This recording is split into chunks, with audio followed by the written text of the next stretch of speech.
Okay, so as I was mentioning earlier, I had mentioned that the rocks in the patio kind of floods up here. So you can see the water coming down, and it comes down and puddles up right there. And it sinks into the ground, and then from water over there, and from water over there, it comes down and it starts to puddle up right here. And then that water you see there, that's just a little trickle. It takes a while. Whoa, it just got harder. It just got harder. Way hard. And then over here, it went over here, it kind of floods over here too, and kind of wheelbarrows in the way. But wow, it's raining really hard now.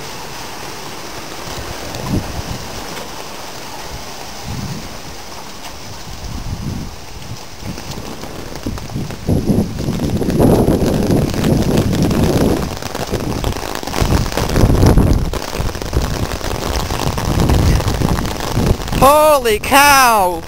Dang, that's hard. Like hard rain. On the roof there. Oh, I'm gonna, even with this umbrella, I can't stay dry even with this umbrella. It's so scrawny. I didn't know it was gonna get so hard again. This is the hardest it's been all day. This is flooding waiting to happen. Good grief, good night in the morning. Good morning at night. Holy cow.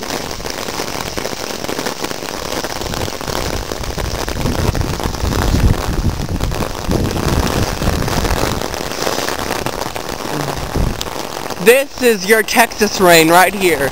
Your Texas/Southeast Midwest rain shower right here is where it get really heavy. I mean, this isn't red rain yet, but definitely yellow rain. But I bet this is what it was like in Hurricane earlier today. Except that this time we don't have that severe thunderstorm warning, so we don't have having a really heavy straight line winds. And so I'll come in here and I'll take you into the shed here. We've got a little shed. I think you'd be interested in knowing how loud it is in there when you walk into there.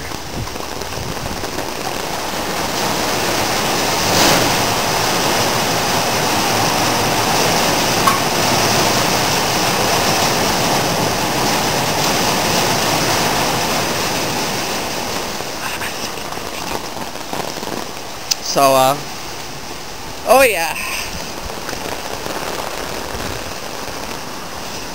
Now you can really see the flooding.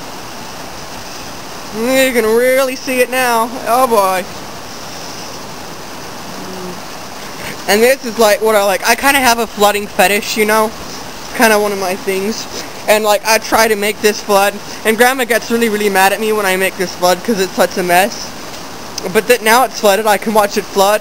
And this time I didn't do it. So, good night in the morning. This is really hard rain. Really hard rain. And like, all that rain over here. I'm gonna move this wheelbarrow back so that you can see how much flooding it floods over on this side.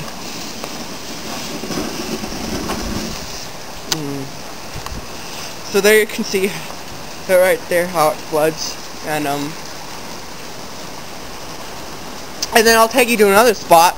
We used to have a peach tree or something, a fruit tree back here, where right there where you're looking at right now, and it's a low spot, and so it can kind of flood right here. And it's hard to see it because it's in the grass, but yeah, not enough rain to get that to puddle up yet.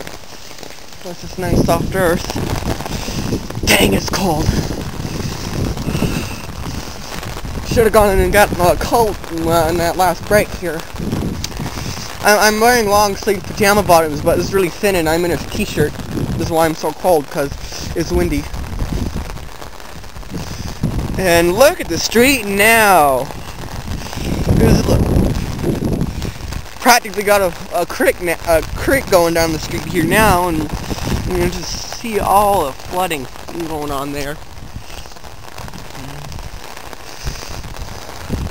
I wonder what the park must be like. We got, up beyond that row of houses on the other side of that street up there is a park. And I bet that'd be interesting to see what that park looks like now. It's a large park too. It's got like several acres to it. Like well over 10 acres to it. But I don't really know how big an acre is, so I couldn't even give you a guesstimate. But more than 10, I know, it's huge. And they got bike trails that go on both sides of it, kind of make a circle in it.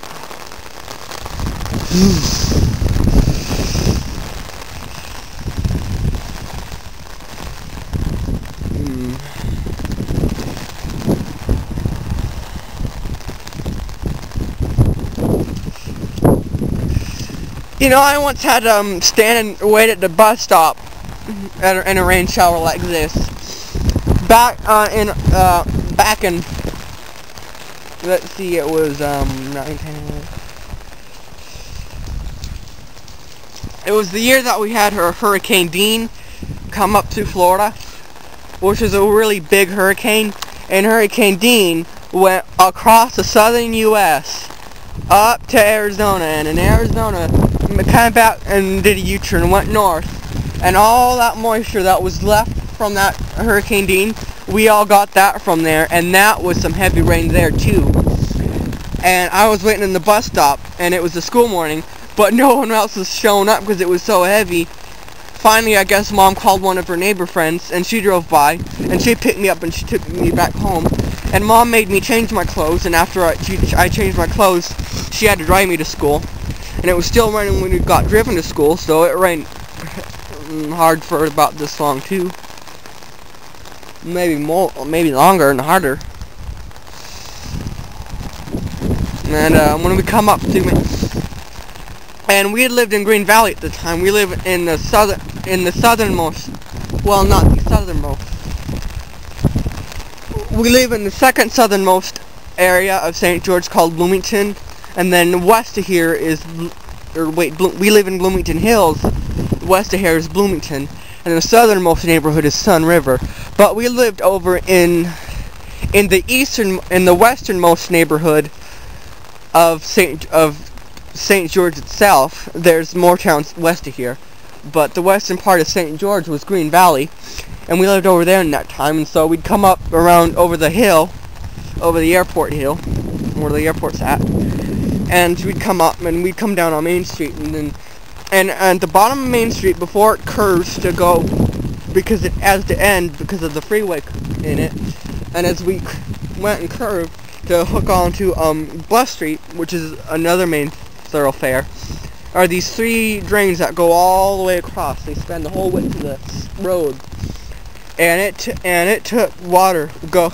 There was so much water, it couldn't all go down the first one, so some of it was skipping across the second one, and then all that was left from the first one couldn't all go across the second one, so there's a little bit of water left going over the third one.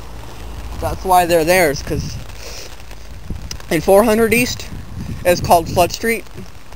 If downtown is getting the heavy rain that we are here, I bet it was really a mess. And Bluff Street, it doesn't flood where the driving lanes, but there's this huge industrial sized gutter, like really wide, and then this really wide shoulder that dips down, but that's flooded pretty good too.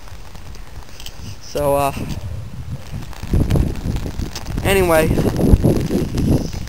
I'll tell you, I got more stories in part 4, some more interesting stories to hear, but for now this video is getting kind of long, so this is the end of part 3. Thanks for watching.